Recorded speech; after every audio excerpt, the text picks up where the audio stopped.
Like the wealthy people will use systems like Social Security to try to make their children and their own situations better. Yes, they'll try to enrich themselves at the cost of other people by abusing a system that is not meant for them in that specific way.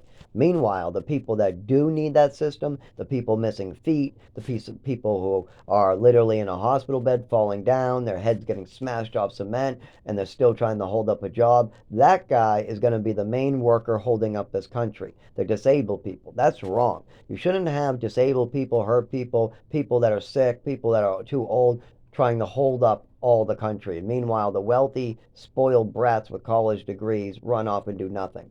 A lot of them are just on Social Security, I've seen. I'm not even kidding. I would say I've seen at least 14 wealthy children or adults that are on Social Security that have nothing to little wrong with them. They always say anxiety and PTSD. That's the scam. Those two only. If you don't have a large list going back to 25 years or nothing like that, it's nothing. And you better be able to talk about your anxiety. You better be able to tell me what was so bad that you have PTSD. Because I have those memories for the rest of my fucking life. I have to remember a big African American choking me out on a couch. I have to remember an overdose at the age of 7 and not getting help. I have to remember an evil mother smacking me around in weird sicknesses because my mother gave me pills. I have a real bad case of PTSD memories that don't leave me alone.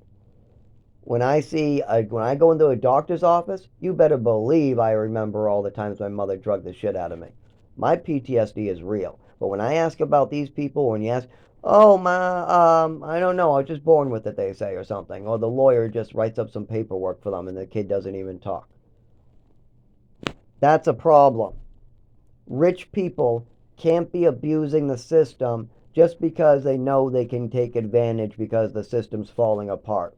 Because if they do, if wealthy people continue on this road, they'll have to bounce out of this country like last time. They'll clean up their wealth and they'll move to probably someplace in South America. That's usually their favorite place to hide.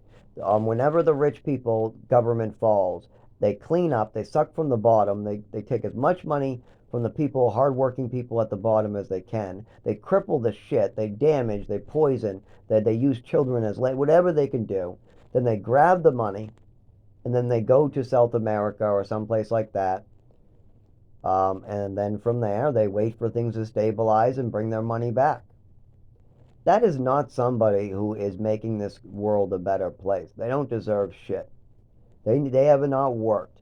If you sat on your ass collecting Social Security, rigging a system, and then you literally just stole a bunch of money by lying and cheating, and then you take a plane with a bunch of gold to South of America and you sit on a big mansion in the middle of the woods, and then 20 years later you bring your son back to America after we've done all the hard work rebuilding this country. I want those rich motherfuckers to pay all their money to get into this country. You want to immigrate to America after it's rebuilt 300 years from now? Why don't we make the rich people give up their money to the country? Yeah. You want to move to America and you're rich? Give up your money. You won't move. They won't come. They won't come. But see, they want the rich to move here. They clean up and then they jump out of here. It's all over. They don't stay. The money doesn't stay. America makes the money that the world uses. So all they have to do is trade it in for solid equity, like solid things like houses, gold, property, farms, rice, whatever will last multiple years. And then they just have to resell it off with, or keep on to it until things restabilize. This has happened several times. The rich destroy America. We have to rebuild it. Greed destroys governments. Greed and corruption. And wealthy people being in control of the government. Because wealthy people will always want more money. Always. Always. Poor people will want better wages, maybe equality, maybe health care, maybe their children to grow up strong.